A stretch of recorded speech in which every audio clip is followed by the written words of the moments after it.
আমরা অনেক সময় দেখি যে আমাদের সন্তানেরা যখন স্কুলে মাদ্রাসাতে পড়াশোনা করে, বিশ্ববিদ্যালয়ে পড়াশোনা করে, এরা তাদের নিজেদের মতন বন্ধু নির্বাচন করে নেয়, যে কারণে তারা ভুলের মধ্যে পড়ে যায়।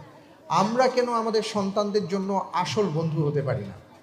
আমার সন্তান একটা ভুল করতেই পারে, একটা সিদ্ধান্ত নিতেই পারে, কিন্তু সে কেন আমাকে প্রথমে জানাতে পারে না? কেন তার মাকে বলতে পারে না যে মা আমি এই কাজটা করতে যাচ্ছি বা করতে চাই বা করে ফেলেছি?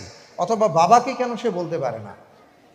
এই বিশ্বাস আমাদের অর্জন করতে হবে। অনেক সময় সন্তান মনে করে যে ভয়ের ব্যাপারগুলো মা বাবাকে বলা যাবে না। কোনো অপরাধ করে ফেলেছি, এটা মা বাবাকে বলা যাবে না। কোনো সিদ্ধান্ত নিতে যাচ্ছি, এটা মা বাবাকে বলা যাবে না, এটা বন্ধুদেরকে বলবো। তো স্বাভাবিকভাবেই সে তার বন্ধু, তার যে বয়স, সেই বয়সের বন্ধুকে যখন সে জানায়, ওই বন্ধু তাকে কোনো না কোনো সমাধান দেয়। আর আমরা যদি আমাদের সন্তানদের আসল বন্ধু হতে পারি, তাহলে এই ভুলগুলো হবে না।